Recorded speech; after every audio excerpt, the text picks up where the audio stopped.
តែពិតឈ្មោះមនុស្សយើងអាចនឹងដឹងបានថាជីវិតយើងបែបម៉េចយើងជាបុគ្គលបែបម៉េចយើងជាមនុស្សម៉េចឈ្មោះបង្ហាញពីដំណើរជីវិតយើងមកខ្លាំងណាស់មាននៅច្រើនណាស់ដែលអត់សូវដឹងថាតើឈ្មោះវាមានឥទ្ធិពលបែបម៉េចនៅលើជីវិតយើងតាមពិតឈ្មោះមានឥទ្ធិពលដូចមនុស្សស្អីឈ្មោះរីអត់សូវសំណាងណាហត់នឿយតស៊ូខ្លួនឯងធ្វើខ្លួនឯងស្អីផុសខ្លួនឯងទាំងអស់ប៉ុន្តែមនុស្សឈ្មោះរីភាគច្រើនមានគោលដៅខ្លួនឯងមួយកំណត់ផុសខ្លួនឯងប៉ុន្តែគឺសម្រាប់គោលដៅគាត់សម្រាប់អ្វីដែលជាចិត្តផុសគាត់ហើយអ្នកណាខ្លះឈ្មោះរីអញ្ចឹងអត់បានន័យថាអញ្ចឹងបានន័យថាយើងមើលមកដូចទន់ភ្លន់ប៉ុន្តែកាច់ប៉ុន្តែមានគោលដៅមិនអញ្ចឹងអ្នកគ្រូនិយាយពីឈ្មោះរស្មីអត់គួរប្រើទេពីព្រោះមនុស្សដែលឈ្មោះរស្មីគឺជីវិតយើងល្អតែពាក់កណ្ដាលជីវិតទេល្អពាក់កណ្ដាលជីវិតបានន័យថាម៉េចបានន័យថាយើងល្អពេលណាបើយើងកើតមកពីក្មេងអញ្ចឹងយើងល្អបានត្រឹមតែ48ឆ្នាំទេអញ្ចឹងឬក៏ត្រឹមតែ38ឆ្នាំឬក៏31ឆ្នាំបានន័យថាច្រើនផុត31បន្ទាប់មក38និង48គឺអស់ហើយអាភាពល្អហ្នឹងលែងមានហើយអញ្ចឹងនៅសល់ពាក់កណ្ដាលជីវិតទេគឺលែងល្អអញ្ចឹងលែងល្អទៅលើនឹងអីទៅជាការបែកបាក់ជីវិតគូការរកស៊ីបង្កាត់លុយកាក់មានបញ្ហាក្នុងគ្រួសារមានបញ្ហាក្នុងសុខភាពមានរឿងផ្សេងៗដែលចូលមកធ្វើឲ្យអញ្ញែអញ្ញៃក្នុងជីវិតយើងមិនរលូននឹងដាក់ឈ្មោះដាក់ស្មៃហើយអ្នកណាខ្លះឈ្មោះដាក់ស្មៃអញ្ចឹងអត់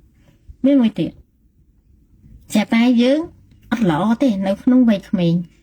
ឈ្មោះដាក់ស្មៃតដែរហ្នឹងប៉ុន្តែល្អនៅពាក់កណ្ដាលជីវិតបន្ទាប់ទៅដល់សេចក្តីស្លាប់បានន័យថាមិញពីកើតរហូតទៅដល់ពាក់កណ្ដាលនៃជីវិតនៃការ start ហួសបានន័យថាពេលយើងកើតមក start ហួសធ្វើ31 33ឬក៏48យ៉ាងយូរបំផុត52អស់ហើយអារឿងល្អធំតែប៉ុណ្្នឹងឯងបន្ទាប់ពីធំហ្នឹងគឺអាក្រក់ប៉ុន្តែមានឈ្មោះរស្មីតដែរគាត់អាក្រក់ពីធំកើតរហូតដល់អាយុធំមិញអ្នកខ្លួននិយាយមាន38ក៏52 31 38 48ក៏52បានន័យប៉ុណ្្នឹងគឺអាក្រក់ចុះបន្ទាប់ពីអាយុអស់ហ្នឹងគឺល្អឡើងមិនអញ្ចឹងគឺអញ្ចឹងឡើយណាឈ្មោះដាក់ស្មៅអ្នកគ្រូខ្ញុំស្អប់ឈ្មោះខ្លួនឯងឈ្មោះសៅដូរទៅមកសៅអត់ល្អឈ្មោះមិនអត់ល្អទេឈ្មោះសៅគេហៅដល់អ្នកណាខ្លះស្អប់ឈ្មោះខ្លួនឯងដូរហើយអញ្ចឹងឈ្មោះសៅសុកសៅអីហ្នឹងឈ្មោះធម្មតាបានន័យថាវាគ្មានអត្ថន័យវាមិនអាក្រក់វាមិនល្អវាមិនអាក្រក់ជីវិតពោពេញតែឧបសគ្គចឹងទៅលូនក្រាបដោះងើបទៅពេលខ្លះក៏ល្អពេលខ្លះក៏អាក្រក់ទៅអាហ្នឹងគេហៅឈ្មោះសុកសៅអញ្ចឹងចិត្តឯករាជ្យបើឈ្មោះសៅដកចេញទៅព្រោះម្នាក់ចិត្តឯករាជ្យហ្នឹងឈ្មោះគាត់បានន័យថាគាត់ជាមនុស្សដែលស្រឡាញ់សេរីភាពឥឡូវចាំឆ្លើយបើអ្នកគាត់និយាយទៅចិត្តឯករាជ្យខ្ញុំមើលថែមមួយទៀតចុះតែគាត់ឈ្មោះសៅហ្នឹងបានន័យថាជីវិតគាត់អាចនិយាយបានន័យថាកូនកភីក៏ថាបានដែរពីទូចមកបើក៏អកភីក៏គាត់នៅជាមួយនឹងមនុស្សចាស់ដែលចិញ្ចឹមគាត់ដែរអាចនិយាយចឹងហើយមួយទៀតតកតងទៅនឹងដំណើរជីវិតក្នុងការរស់នៅគឺគាត់ជាបុគ្គលដែលស្រឡាញ់សេរីភាពប៉ុន្តែមិនងាយមានឱកាសក្នុងការសម្ដែងនៅសមត្ថភាពរបស់គាត់ទេត្រូវអត់ចិត្តឯករាជ្យតែពិតបើអ្នកគ្រូចង់មើលណាគេម្នាក់អ្នកគ្រូអាចមើលបានដំណើរជីវិតពីកើតដល់ស្លាប់បាននិយាយទៅពិតអ្នកគ្រូមិនបាច់មើលមុខអ្នកគ្រូស្ដាប់សលេងក៏បានឬក៏អ្នកគ្រូចង់មើលឥឡូវអ្នកគ្រូមើលថាឈ្មោះចឹងប៉ុណ្ណឹងអ្នកគ្រូមើលបាននេះមើលនៅលើ comment អ្នកគ្រូមើលបានតែអ្នកគ្រូចង់មើលលើកលែងអ្នកគ្រូអត់ចង់មើលតែហ្នឹងបានអញ្ចឹងបានន័យថាចិត្តឯករាជ្យហ្នឹងខ្ញុំអត់ដឹងស្អីក៏ផុសដែរប៉ុន្តែគាត់ថាជីវិតយើងនឹងតស៊ូបើគាត់ជាមនុស្សផុសបានតែគាត់ស្រឡាញ់ប្រពន្ធកូនលះបង់ដើម្បីប្រពន្ធកូនប៉ុន្តែគាត់ក៏នឹងជួបរឿងការមាក់ងាយនៅក្នុងវងតកោគ្រួសារគាត់ឧទាហរណ៍ថាគេមើងងាយយើងហ្មងណាយើងខ្វល់យើងអន់អញ្ចឹងទៅសូម្បីតែប្រពន្ធតែបើយើងជាមនុស្សស្អីប្រហែលគ្នាបានន័យថាអត់ចិត្តឯករាជ្យណាឈ្មោះសៅហ្នឹងបានន័យថាគាត់ក៏បើគាត់ជាមនុស្សស្អីខ្ញុំមិនដឹងចិត្តឯករាជ្យណាស្អីប៉ុន្តែបើយើងជាស្អីបានន័យថាយើងអត់បានការលើកដំកើងសរសើរនៃប្តីទេតែតើយើងស៊ូណាស់ផឹងណាស់ខំណាស់ទៅឬមួយទៀតយើងមានសំណាងមានប្តីល្អខ្លះយល់ចេះអសរចេះដឹងគ្រាន់បើគាត់យល់ទុកធរៈយើងនៅពេលយើងមានកូនគាត់ចេះជួយយើងមើលកូនមើលផ្ទះសម្បែងការងារស្រីប្រុសអីខ្លះតិចតួចបានអញ្ចឹងប៉ុន្តែបើជាទូទៅគឺយើងមានសំណាងឯង លុយហោផឹកចៃល្ងាចល្មមឯលុយកាក់បានន័យថាវាមិនមានក៏វាមិនខុសប៉ុន្តែល្មមនៅក្នុងការចាយរៀងខាច់លើខាច់ខំបានន័យថាបែបហ្នឹងហើយបើមានកូនក៏មានកូនច្រើនរហូតដល់4នាក់អីចឹងតែនៅក្នុងបន្ទប់តែថ្ងៃក្រោយនឹងមានកូនជារឿងល្អសម្រាប់យើងអញ្ចឹងណាចិត្តឯករាជ្យស័យអូខេ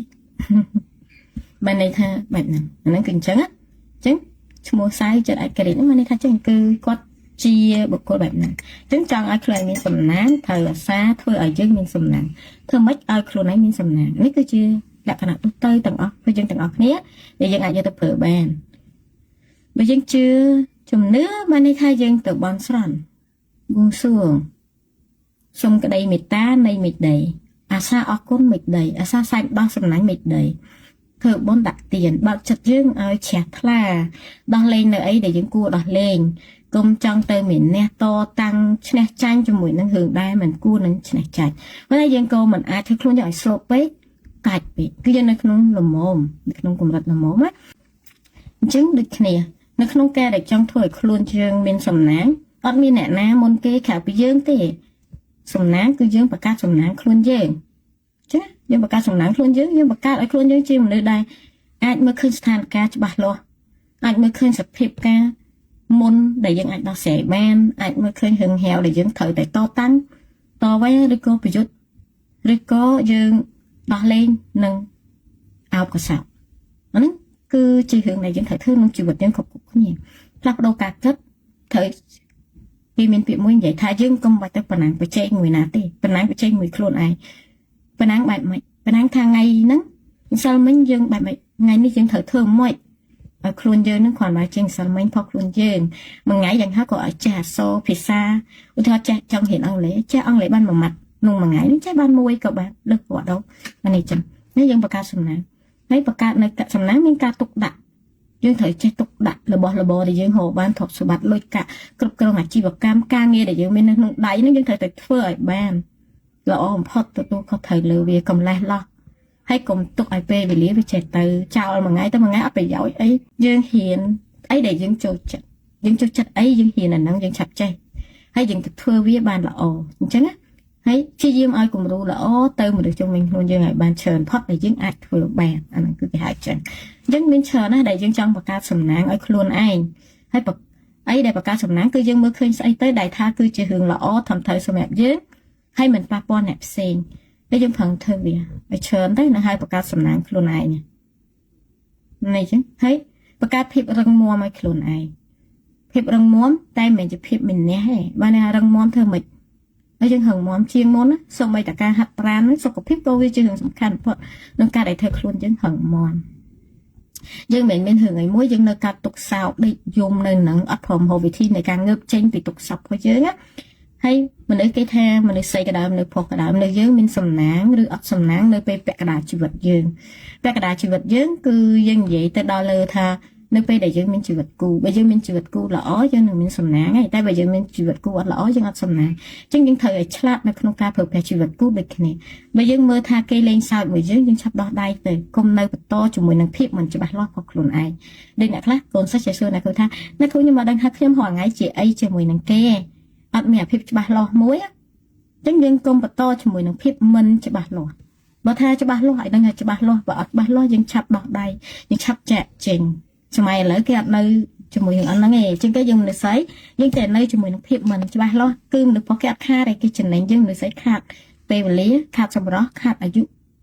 វ័យយើងចាស់ទៅបានអញ្ចឹងអញ្ចឹង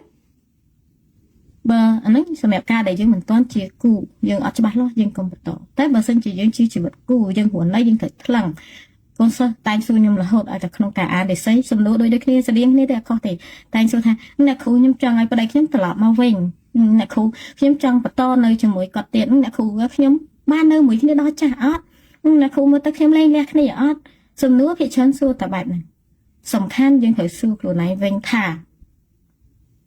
មនុស្សប្រុសម្នាក់ហ្នឹងឬក៏ប្តីម្នាក់ហ្នឹងឬក៏មនុស្សស្រីម្នាក់ហ្នឹងឬក៏ប្រពន្ធយើងហ្នឹងយើងអាចបន្តដំណើរជីវិតទៅមួយគ្នាទៀតបានអត់បើយើងត្រូវថ្លឹងពីក្តីសុខនិងក្តីទុក្ខរបស់យើងនៅរាល់ថ្ងៃយើងសុខជាងឬក៏យើងទុក្ខច្រើនជាង ឬក៏យើងគិតថាប៉ុណ្ណឹងក៏បានយើងអាចខ្វះគេបានទេយើងអាចហួសនៅដោយមិនមានគេបានយើងមិនអាចអត់ចេះឬក៏យើងត្រូវតែបែបនេះបែបនោះអានេះជាការជ្រើសរើសរបស់យើងតែសំខាន់សួរតែខ្លួនឯងថាមានក្តីសុខអត់ហើយការបន្តទៅមុខទៀតវាល្អអត់យើងមើលដឹងតើចរិតមនុស្សបើយើងបន្តទៅមុខទៀតអត់អាចទៅគុំបន្តឈប់ទៅរឿងមានតែប៉ុណ្ណាហើយកុំយកលេសមួយនិយាយពាក្យថាអាលេសហ្នឹងអត់ធំត្រូវណាមែនតើណាខុសមែនតើយើងតែងតែគិតថាធំត្រូវដូចឧទាហរណ៍ថាយើងគិតថាខ្ញុំអត់លេងទេប្តីព្រោះអីខ្លាចកូនអត់ឪចង់ឲ្យកូនមានឪមួយមិនទេយើងគិតថាខ្ញុំអត់ចង់មេម៉ាយចង់មានប្តី2 3អីទេអញ្ចឹងនេះសួរថាតើអាការផុសយើងអត់ចង់ហ្នឹងគេអត់ចង់ដូចយើងអត់គេអត់ចង់ណាហើយមួយទៀតដូចយើងថាយើងព្រមនៅចឹងក៏បានអូខេអាបានហ្នឹងសួរថាបានបែបម៉េចបានទាំងវេទនាមែនហ្នឹងណាចឹងពេលខ្លះយើងចេះឆ្លុះគ្នាកូនឃើញអាហ្នឹងវាជារឿងដែលអាក្រក់ផុតទៅលើកូនណាកុំបន្តឈប់ទៅវាអត់បានចំណេញទេយើងអត់បិទទ្វារចាស់យើងអត់អាចបើកទ្វារថ្មីបានទេបើយើងនៅឈរនៅកណ្ដាលទ្វារបានទេបើយើងអត់ដើរចេញពីមាត់ទ្វារនេះយើងនៅនឹងដែរហ្នឹងហើយយើងចេះតែនិយាយចេះថាអញ្ចឹងអូកម្មខ្ញុំអើចេះយើងអត់ដោះកម្មយើងហ៎ដោះកម្មយើងហ៎តែចេញឲ្យផុតទ្វារហ្នឹងទៅចូលទៅទ្វារថ្មីអញ្ចឹងតែគេថាមើលសភៅបើកទំព័រថ្មីមួយទៀតមកបានយើងមើលឃើញបែបហ្នឹងយើងខ្លះយើងចាស់ចេះតែនិយាយថានឹងហេតុផលចង់ឲ្យកូនចេះកូនចុះក៏ប៉ុន្តែយើងអាចបានយល់ថាកូននោះវាកំពុងរងទុកនៅមួយយើងនៅនឹងក្តីដែលវេទនាព្រោះយើងឆ្លុះគ្នាប្តីប្រពន្ធនឹងឲ្យកូនឃើញអត់ល្អផលប៉ះពាល់សំខាន់ខ្លាំងណាស់ហើយទាំងមានមួយទៀតម្សិលមិញខ្ញុំជប់ខេះគាត់ម្សិលមិញគឺគាត់មកមើលគាត់ប្រាប់ខ្ញុំថាហើយខ្ញុំមើលទៅខ្ញុំប្រាប់គាត់ថាប្តីគាត់មានស្រីមានអីចឹងហើយគាត់សួរខ្ញុំថាគាត់ក៏ដឹងហើយគាត់ចាប់បានទៀតអីណាហើយគាត់ថាតែគាត់អត់លេងប្តីហ្នឹងទេគឺគាត់ចង់នៅអញ្ចឹងរហូតដើម្បីកុំឲ្យប្តីហ្នឹងមានសិទ្ធិពេញក្នុងការទៅយកស្រីចង់នឹងអីចឹងណាហើយគាត់មើលគាត់ហើយគាត់លួចមើលប្តីគាត់គាត់យកប្តីគាត់ថ្ងៃខែគាត់មកខ្ញុំមើលអញ្ចឹងហើយខ្ញុំក៏ប្រាប់ថាប្តីគាត់មិនដូរទេគឺអញ្ចឹងគាត់ក៏ដឹងដែរគាត់ថាជាខ្ញុំថាតតាំងដើម្បីអីយើងបិទសិទ្ធគេនឹងបានអីអត់បានទេយើងអាងស៊ីអត់កដាតាស៊ីវិលហ្នឹងយើងគាត់ថាយើងអត់លេងលះគេអត់អាចទៅធ្វើអីបានមែនទេគេចង់ទៅធ្វើអីយើងនៅមួយគេ24ម៉ោងមែនអត់ទេចឹងហេតុអីយើងនៅក្រំគ្រាជាមួយរឿងចង់ឆ្នះចាញ់ទៅអីយើងដោះលេងគេស្មើដោះលេងខ្លួនឯងបានអីចឹងនេះល្អច្រើនណាក្នុងលោកអានេះថាចឹងយើងហត់ទៅហៅកន្លែងណាដែលយើងគិតថាយើងសាក់ស្រានពីក្តីទុកបាត់ជើងធំទៅគុំទៅតតាំងជាមួយនឹងរឿងដែលវាធ្វើឲ្យយើងមានទុកសោកហើយលទ្ធផលចុងក្រោយដដែលនឹងដូចតែគ្នានឹងលទ្ធផលចុងក្រោយក៏បាច់បាក់គង់តែឆ្លោះគ្នាដែរលទ្ធផលដែលមើលឃើញហងៃគឺឆ្លោះគ្នាជារៀងរាល់ថ្ងៃអញ្ចឹងលទ្ធផលចុងក្រោយគឺបែកបាក់បើអត់បែកបាក់ក៏យើងរស់នៅអញ្ចឹងរហូតមកជីវិតយើងសង្កត់ថាគេនឹងល្អមកវិញនឹងងាយទេងាយលុះត្រាគេភ្ញាក់ហូបតែមិនได้ពោះឡើយទេខូចណារហូតអញ្ចឹងយើងសាងភាពរឹងមាំឲ្យខ្លួនយើងបានល្អទីមួយយើងមានសុខភាពល្អទីពីរយើងហៅចំណេះដាក់ខ្លួនយើងឲ្យបានច្រើនហៅជំនាញធ្វើខ្លួនយើងឲ្យស្អាតរហូតមានសុខភាពមាំទាំផ្លូវកាយផ្លូវចិត្តអីហ្នឹងឲ្យល្អហើយគិតល្មមមកន័យថាមានក៏មាននៅក៏នៅអត់ក៏អត់អ្នកឯងមកក៏ល្អអ្នកឯងទៅក៏អត់យើងគិតអញ្ចឹងហើយគេនៅក្នុងផ្ទះយើង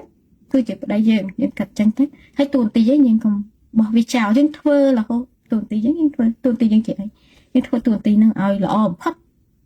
មកន័យថាអញ្ចឹងយើងអត់មានបោះបង់តួនាទីយើងថាអូខឹងអញអត់ដាំម៉ែស៊ីទេមិនអញ្ចឹងទេធ្វើដែរតែប៉ុណ្្នឹងហើយយើងធ្វើខ្លួនយើងឲ្យខ្លាំងទៅយើងមិនមែនធ្វើខ្លួនឲ្យខ្លាំងទៅឆ្លុះគេទេណាខ្លាំងឲ្យសាងភាពគេហៅសាងក្រេឌីតខ្លួនយើងណាមានរឿងច្រើនវិញប៉ុន្តែបាក់និយាយអត់គុំនិយាយអត់ច្រើនពេកអញ្ចឹងគាត់តែយល់ថាសំណាងយើងគឺគ្រប់យ៉ាងយើងបង្កើតខ្លួនយើងបានហើយកម្មខ្លះយើងត្រូវតែដោះលែងដោយខ្លួនឯងមិនមែនទេវតាណាមកចងកម្មឲ្យយើងទេកម្មខ្លះយើងដោះលែងខ្លួនយើងរួចកម្មហើយតែកម្មខ្លះបើយើងអត់ព្រមដោះលែងយើងអត់រួចកម្មទេ